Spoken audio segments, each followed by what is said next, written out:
नमस्कार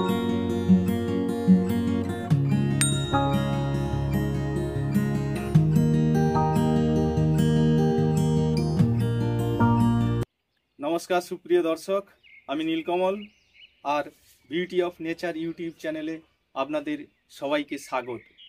আপনারা দেখতেই পাচ্ছেন এটা ধান গাছ নয়, এটা হচ্ছে একটা ভেষজ গাছ এবং আমাদের দেশীয় ভেষজ। এখন নাম এর লেমন গ্রাস, অনেকে লেবু ঘাসও বলে, কিন্তু বাংলাতে বা আমরা যারা ভারতীয় এই গাছটার সাথে খুবই পরিচিত একটা গাছ। এটা হচ্ছে ধন্বন্তরী, অনেকেই বলেন ধন্বন্তরী। আর এর নাম ধন্বন্তরী, এর কাজেও এ ধন্বন্তরী। এটা একটা ভেষজ উদ্ভিদ, এর বহু গুণাগুণ আছে। এটা আমাদের শরীরের ভেতরের বেশ কিছু রোগ এবং বাহিরের এ রক্ষা করে এবং এ থেকে উপকার পাই। এছাড়াও এ আমাদের নার্ভাস সিস্টেমে এর প্রভাব আছে। তার ফলে আমাদের যে ক্লান্তি, আমাদের যে চিন্তা, এটাকেও দূর করতে সক্রিয় ভূমিকা গ্রহণ করে। অনেকে অ্যাংজাইটিতে ভোগেন, সেই অ্যাংজাইটি থেকেও রক্ষা পাওয়ার জন্য এই গাছ কিন্তু আমাদের খুবই প্রয়োজন। এই গাছটা যে কোনো সময়ে বছরে আপনারা রোপণ করতে পারেন এবং বাজারেও বা নার্সারিতে এই গাছটা খুবই সহজলভ্য গাছ। আর কি না, এর মাটি হচ্ছে যে কোনো মাটিতে আপনারা এটাকে বসান, কোনো সমস্যা নেই। তবে কিনা আমরা বাড়িতে অন্যান্য যে গাছ করি, সেই গাছের যে মাটি তৈরি করি, সেই মাটিতে একে বসিয়ে দিন, রৌদ্রে রাখবেন, কোনো সমস্যা নেই। আর রোগবালাই এ নিজে যদি এত রোগ নিরাময় করতে পারে, তাহলে এতে পোকামাকড় লাগবে কি করে? বরং এই গাছকে যদি আপনারা আপনাদের বাগানে, ছাদ বাগানে বা মাটিতেও যদি বাগান থাকে, তার কাছাকাছি টবে লাগিয়ে রাখেন এবং ম্যাজিকটা দেখতে পাবেন। এর আশেপাশে যে গাছ থাকবে না, সেই গাছেও পোকামাকড় খুব কম লাগবে, কারণ এর কাছ থেকে একটা সুগন্ধ নির্গত হয়, যেটা পোকামাকড় সহজে সহ্য করতে পারে না। বাড়ির ব্যালকনিতে রাখলে মশা মাছি ঢুকতে গিয়ে বাধাপ্রাপ্ত হবেই হবে। তো এই হলো আমাদের এই লেমন গ্রাস, যার আমরা প্রত্যেকের বাড়িতে লাগা এবং রাখবো আসি, সবাই মিলেই এই গাছটাকে আমরা রোপণ করি বাড়িতে। এছাড়া এটাকে অমনিতেই যে কথাটা বললাম যে লেমন গ্রাস, অনেকে থাই পাতা বলে, এ থাই স্যুপে এবং বিভিন্ন রকম রান্নায় সুগন্ধি হিসাবে, টেস্ট বর্ধক হিসাবে এটাকে কাজ করে। সে চা থেকে চাউমিন পর্যন্ত, মাংস রান্নার ক্ষেত্রেও আমরা এটাকে ব্যবহার করতে পারি। কি করে ব্যবহার করব না, প্রথমে আপনারা করবেন কি, কয়েকটা গাছের এই পাতাকে নিলেন, নিয়ে কুচি কুচি করে কেটে 1 কাপ জলে এটাকে ফুটিয়ে নিলেন। দেখবেন আমরা যে লিকার চাটা খাই, তার মতো একটা সুন্দর রং তৈরি হবে এবং সেটাকে সামান্য মধু দিয়ে বা অন্যান্য পাতা দিয়েও যদি আমরা এটা তৈরি করি, আমাদের বহু উপকারে এটা লাগবে। এর স্মেলটাও খুব সুন্দর, খাওয়ার পর বেশ কিছুক্ষণ আমাদের এর স্মেলটা মুখে লেগে থাকে। এর উপকার কি? এর উপকার হচ্ছে যে কোনো হালকা ইনফেকশান হলে, সে গলার ইনফেকশান, সর্দি কাশি বা ঠান্ডা লেগে বা ইউরিনেও যদি ইনফেকশান হয়, তাহলে আমরা এটাকে যদি ওইভাবে নেই চায়ের মতো করে, তাহলে কিন্তু আমরা ইনস্ট্যান্ট রেজাল্ট পাব। এছাড়া চিকিৎসকরা বলেন, আমাদের ভারতীয় আয়ুর্বেদেও বহু যুগ থেকে এর প্রচলন আছে।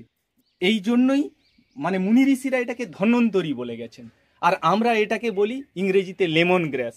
যেন গ্রামের সেই ডিম ভাজা শহরে এসে অমলেট হয়ে গেছে, কিন্তু নামটা কিন্তু আমাদের ধন্বন্তরী। এ থেকে কি হয় না, আমাদের যদি পেটের প্রবলেম হয়, তাহলেও এটা আমরা আমাদের হজমের ক্ষেত্রে এটাকে ইউজ করতে পারি। এছাড়া সুগার, প্রেসার, কোলেস্টেরল প্রভৃতি ক্ষেত্রে এর ব্যবহার খুবই গুরুত্বপূর্ণ। আর কি না, এর মধ্যে অ্যান্টিঅক্সিডেন্ট গুণ থাকার জন্য এ ক্যান্সার প্রতিরোধক। তাহলে বুঝতে পারছেন এর কোনো অপকার নেই। হ্যাঁ, ওষুধ, যে কোনো ওষুধ তাকে যদি আমি মাত্রা অতিরিক্তভাবে ব্যবহার করি তাহলে তো তার সাইড এফেক্ট থাকবেই। তো সেরকমভাবে আমরা এর ব্যবহার যে ভাত, রুটি, মুড়ি এর মতো খেয়ে যাচ্ছি তা নয়। প্রত্যেক দিন একবার বা দুবার এর পাতাটা নিয়ে আপনারা চায়ের মতো করে সেবন করুন এবং দেখুন যে আপনার যে সমস্ত প্রবলেমগুলো ছিল সেগুলা অনেকটাই কমেছে কিনা। আর এর যে গন্ধটা, যদি আপনারা যে কোনো একটা পাতাকে এরকম করে নিয়ে মুজড়ে নাকের কাছে যদি নিয়ে আসেন, দেখবেন একটা খুব সুন্দর গন্ধ এর মধ্যে আছে, মনটা শান্তিতে ভরে যায়। আর এই জন্য বর্তমান যুগে যে অ্যারোমা থেরাপি চলে, সেই অ্যারোমা থেরাপিতেও এর প্রচুর ব্যবহার করা হয়। আর হচ্ছে কি না, আমরা মাংস রান্না করি, পায়েস রান্না করি, যে কোনো রান্নার ক্ষেত্রে যদি আমরা এই পাতাটাকে কেটে দিই, বা এর যে সবচেয়ে বেশি গন্ধটা যেটা থাকে সেটা হচ্ছে কি না, এর কন্দে বলতে গেলে কি না, এই গাছ, যে কোনো একটা গাছকে যদি আমরা এইভাবে তুলে নেওয়ার পর আপনারা লক্ষ্য করবেন যে এর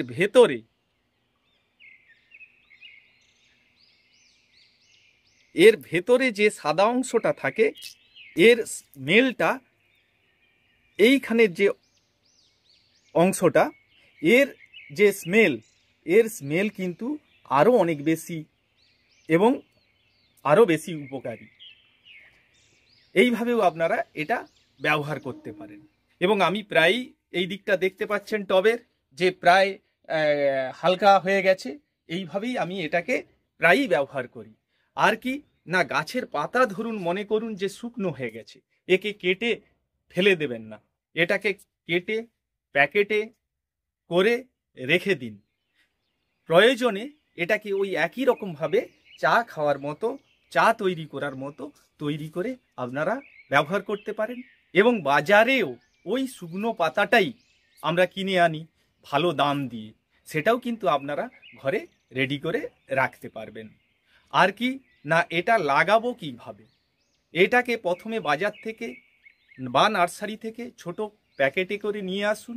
নিয়ে আসার পর বা টবেও পেলেন, নিয়ে আসার পর রিপোর্ট করুন। রিপোর্ট বছরের যে কোনো সময় আপনারা করতে পারেন, কোনো প্রবলেম নেই। এই গাছ একটু জল ভালোবাসে, দেখতে ধান গাছের মতো একটু জল পছন্দ করে। গ্রীষ্মকালে 2বার থেকে 3বার আপনাকে জল দিতে হবে। পাতাগুলো শুকনো হয়ে গেলে একটু ঝিমিয়ে যায়, তারপর আবার জল দিয়ে দিলে দেখবেন কোনো নষ্ট হয়নি। আর এর প্রপাগেশন কি করে করবেন, এটাকে রেডি করবেন কি করে, একটা এই যে আমার এতগুলো গাছ আছে, কোনো ব্যাপার নয়, যেভাবে এই গাছটা আমি টেনে তুলেছিলাম ওইভাবেই আপনারা তুলবেন। তোলার পর সেটাকে আপনারা ছোট পাত্রে টবে মাটি দিয়ে বস করিয়ে দিন। 10-15 দিন পরেই দেখবেন এ খুব সুন্দর গাছ হয়ে গেছে। এই রকম আমি চারা করেছি, আপনাদেরকে দেখাচ্ছি। ওই একই রকম পদ্ধতিতে আমি এটাকে ছোট প্যাকেটে তৈরি করেছি। দেখুন গাছটা রেডি হয়ে গেছে। এরপর এই রকমই গাছ আপনারা বাজার থেকে বা নার্সারি থেকে কিনতে পারেন। তারপর এইভাবে একটা ছোট টবে, এটা ছোট ইঞ্চি 5 বা 4 ইঞ্চির ছোট টবে প্রথমে লাগালেন। লাগানোর পর তারপরে এখানে যখন অনেকগুলো গাছ তৈরি হয়ে যাবে চারা গাছ, তখন এটাকে আরও বড় টবে ট্রান্সফার করুন। এইভাবে প্রত্যেকের বাড়িতে বাগানে রাখতে পারেন, আপনাদের বারান্দাতে রাখতে পারেন, যা পোকামাকড় থেকে আপনাদের ঘরকে সুরক্ষিত রাখবে এবং আমাদের স্বাস্থ্যকেও ভালো রাখার জন্য এই রকম একটা ভেষজ গাছ, এবং যার নামটাই যথেষ্ট যে ধন্বন্তরী। আমরা প্রত্যেকের বাড়িতে ছোটোখাটো আঘাত, পোড়া কাটা ইত্যাদি থেকে রক্ষা পাওয়ার জন্য কিছু মেডিসিন ফার্স্ট এড বক্সে আমরা রাখি।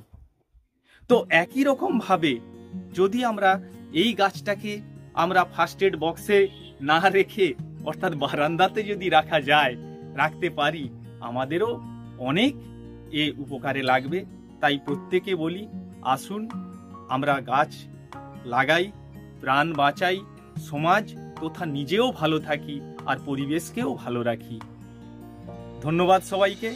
আর পরিশেষে জানাই, এই যে প্রতিবেদনটা যদি আপনাদের ভালো লাগে, সামান্যতম উপকার হয় বলে মনে হয়, তাহলে আপনারা এই ভিডিওটা শেয়ার করুন, অন্যদেরকেও জানান যে তারাও যেন এগিয়ে আসে। ধন্যবাদ সবাইকে, ভালো থাকুন, সুস্থ থাকুন।